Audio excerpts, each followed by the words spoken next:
बेटा मेरी रोटी खत्म हो गई है, जरा जल्दी रोटी बना कर ले आ। हाँ पापा, बस बना रही हूँ, सेकने में टाइम लग रहा है। ओहो, झूठ बोला मैंने पापा से, पता नहीं ये रोटी गोल क्यों नहीं बन रही। सोनम दोबारा से लोई को बनाकर रोटी बनाती है और 5-5 मिनट बाद रोटी बनाकर अपने पिता को देती है। राजेंद्र ने सिर्फ 3 रोटी खाई थी। सोनम चौथी रोटी लेकर आती है। ये लो पापा, सिक गई रोटी, खा लो। अरे तू ही खा ले, मुझे नहीं खानी। ऐसे रुला रुला कर रोटी खिलाएगी तो इंसान की भूख ही मर जाएगी। पापा खा लो ना, आप सुबह से शाम तक काम करते हो, कल से जल्दी बनाऊंगी रोटी। अरे तुझे सीखना होगा जल्दी रोटी बनाना, ऐसे नहीं चलेगा। बेटा ससुराल जाकर 10 घंटे में 15 रोटी बनाएगी तो बहुत गालियां मिलेंगी हमें, और तू सुनेगी अलग से। ऐसा काम ही क्यों करना? हाँ, तेरी माँ ने तेरे से कहा है रोटी बनाने पर भी ध्यान दे, लेकिन तुम सुनती नहीं हो। अरे तो रोटी बनाना सीख जा, क्योंकि तू शादी लायक हो चुकी है। सॉरी पापा, पता नहीं रोटी ठीक से बन नहीं पाती, जल्दी जल्दी बनाने की कोशिश करूंगी। कोशिश नहीं बेटा, सीख जा। अगर ससुराल में किसी ने तुझे 100 रोटी बनाने की बोल दी तो तेरा क्या होगा बता। अरे पापा डोंट वरी, आजकल कोई 100 रोटी नहीं खाता, सबको चावल बहुत पसंद है, चावल बना दूंगी और 1-2 रोटी। बेटा तू हल्के में ले रही है। खैर तू भी खाना खा ले, रात के 10 बज रहे हैं।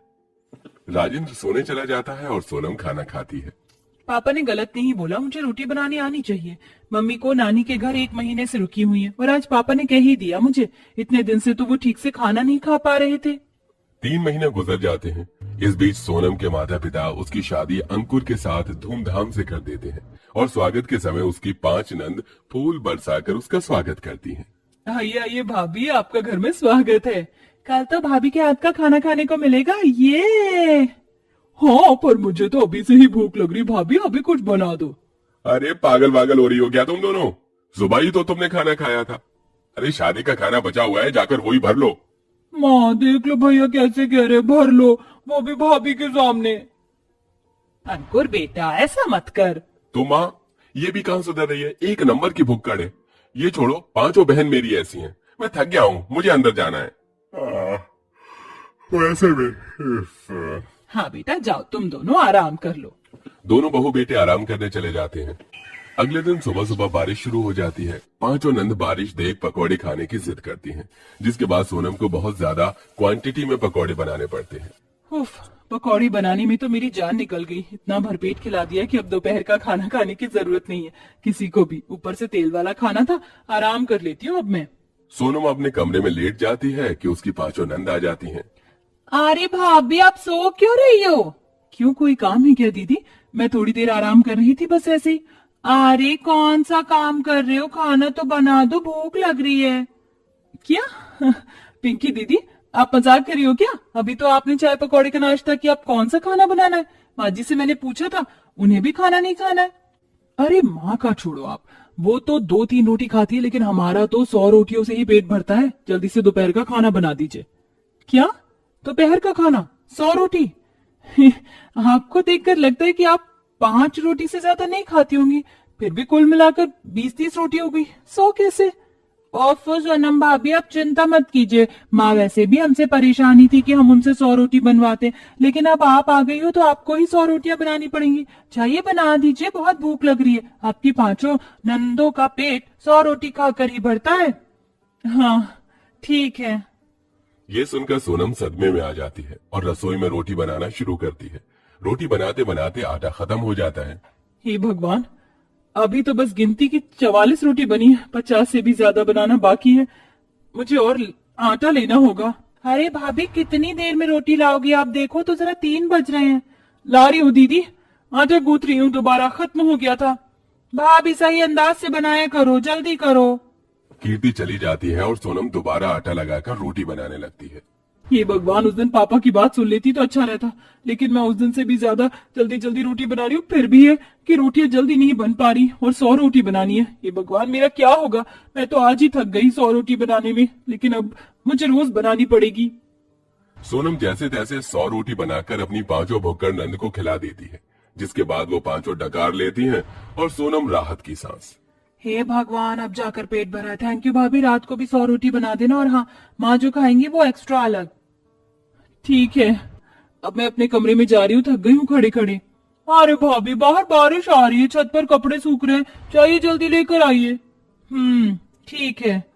परेशान सोनम बारिश में भीगकर कपड़े लेकर आती है और फिर से उन्हें घर की बालकनी में रस्सी पर सुखा देती है। ये पांचों नंद एक नंबर की भुक्कड़ हैं। शर्म नहीं आ रही इन्हें बिल्कुल भी अपनी नई भाभी से 100 रोटी बनवाकर। बारिश में से कपड़े भी नहीं उठा सकती, ये भी मुझे ही करना पड़ा। आसपास कोई नहीं है, जल्दी से सोने चली जाती हूँ। सोनम अपने कमरे में सोने चली जाती है तो बारिश का पानी पांचों नंद की खिड़की से उसके कमरे में आ जाता है और कमरा पानी पानी हो जाता है, जिसके बाद वो सारी सफाई सोनम को करनी पड़ती है। कैसे पांचों नंद बुत बनकर खड़ी हैं? ये नहीं हो रहा, इसे वाइपर मार दूं, ये भी मुझसे ही करवाना है। शाम हो जाती है।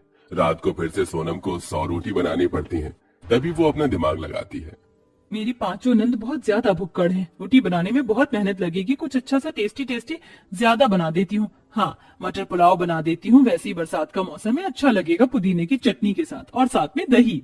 खुश होकर सोनम पुलाव, रायता, सब्जी बना देती है, लेकिन ये सब खाना देखकर पांचों नंद का मुंह बन जाता है। भाभी ये सब क्या, रात के खाने का समय, हमें रोटी चाहिए। आपने 100 रोटी नहीं बनाई क्या? अरे मैंने इतना टेस्टी टेस्टी खाना बनाया, ये तो खाओ। अरे बहू, इन लड़कियों के लिए मैं ये सब बनाकर छोड़ चुकी हूँ।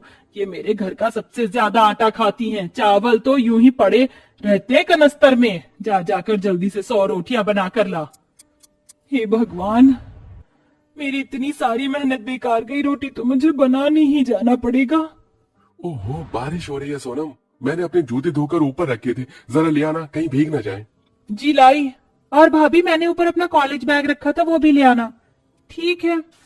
रात के 9 बजे तेज बारिश हो रही थी और सोनम छत पर से सामान लाने में बहुत भीग जाती है और इसी भीगे कपड़ों में उसे अपनी पांचों भुक्कड़ नंद के लिए 100 रोटियां बनानी पड़ती हैं। भगवान, मुझे तो बहुत ज्यादा ठंड लग रही है इन गीले कपड़ों में, और अभी तक कम रोटी बनी है और बनानी पड़ेंगी। अरे बहू, रोटी लिया जल्दी से। लाई माँ जी। सोनम अपनी नंद के लिए 100 रोटी बनाती है, इसके बाद वो भी खा लेती है और ऐसे ही वक्त गुजरता है। साथ में बारिश का मौसम था, पांचों नंद कोई ना कोई अपना काम करवाती रहती थी। साथ में उनके लिए 100 रोटियां बनाकर नई बहू अलग परेशान थी। कभी पकौड़े बनवाती थी तो 100 रोटी बनाकर वो खड़े खड़े बहुत थक जाती थी, इसलिए वो रोटी मेकर मंगा लेती है। ये सही है, अब मेरे हाथ थकेंगे नहीं 100 रोटी बनाकर। सोनम रोटी मेकर से 2 दिन तो बहुत अच्छे से रोटी बनाकर अपनी पांचों भुक्कड़ नंद को खिला रही थी, लेकिन तीसरे दिन जब वो रोटी मेकर से रोटी बनाती है तो 100 रोटी हिट करने से वो खराब हो जाता है, जिसके बाद वो भी नहीं चलता। हे भगवान, ये तो खराब हो गया। रात को ही खराब होना था क्या? ऐसे भी जब ये मशीन भूल गई तो मैं तो फिर भी इंसान हूँ, पागल हो गई अपनी पांचों नंद के लिए रोटी बनाकर, लेकिन कोई समझता ही नहीं है। फिर सोनम हाथ से रोटी बनाना शुरू करती है और अपनी 5 भुक्कड़ नंद को खिलाती है। सोनम को अपनी तबीयत खराब लग रही थी, लेकिन अभी उसे रसोई की सफाई करना बाकी था। बर्तन के लिए टंकी में पानी खत्म हो गया था। तभी राधिका आती है। भाभी, आपने अभी तक बर्तन क्यों नहीं साफ करे? अगर टंकी में पानी नहीं है तो बाहर चले जाओ। पहले तो टंकी वगैरह नहीं होती थी, लोग बारिश के पानी से ही बर्तन साफ करते थे। आप बाहर बैठकर बर्तन साफ कर लो। हाँ, मैं सारे बर्तन बाहर पहुंचा देती हूँ। सोनम बाहर बारिश में बैठकर बर्तन साफ करती है और टब में बारिश के इकट्ठे पानी से बर्तन जब धोती है तो वहीं बेहोश हो जाती है। तभी सास खिड़की से देख लेती है और अपनी बहू को अंदर लाकर डॉक्टर को बुलाती है। डॉक्टर उसे देखने के बाद कहता है, ये क्या किया आप लोगों ने? इनकी हालत तो बहुत खराब है और पानी में भीगने से इन्हें निमोनिया हो गया है। 2 दिन से देखा नहीं क्या आप लोगों ने? 2 दिन के लिए अस्पताल में एडमिट करना होगा आप। माँ, भाभी इतनी कैसे बीमार हो गई? भाभी ठीक तो हो जाएंगी ना? कैसे ठीक होगी वो? तुम्हारी 100 रोटी के चक्कर में तो मेरी हालत खराब हो जाती थी और अब तुमने अपनी भाभी की भी कर दी। बारिश में भीगकर उसने तुम्हारे लिए 100 रोटी बनाई और कितनी देर खड़े होकर, और आज तुमने उससे इतने बर्तन मंजवाए बारिश में, वो भी।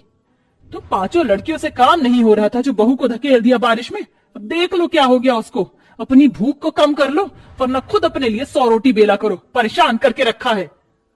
माँ, हमसे जाने अनजाने में बहुत बड़ी गलती हो गई। हमें भाभी को ऐसे परेशान नहीं करना चाहिए था। हाँ माँ, अब से हम भाभी से कोई काम नहीं करवाएंगे और उनका ख्याल भी रखेंगे। रोटी बनानी होगी तो खुद बनाया करेंगे। सॉरी माँ, भैया, भाभी। पांचों नंद को अपनी माँ की बात सुन गलतियों का एहसास होता है। होश में आकर सोनम भी उन्हें माफ कर देती है और फिर पांचों भुक्कड़ नंद अपनी भाभी का ख्याल रखती हैं और खुद रोटी के साथ चावल दाल खाकर अपनी भूख को कम करके नॉर्मल खाना खाने की कोशिश करती हैं, जिसके बाद धीरे धीरे सब ठीक हो जाता है। अगर आपको हमारी वीडियो पसंद आए वीडियो को लाइक शेयर सब्सक्राइब करें।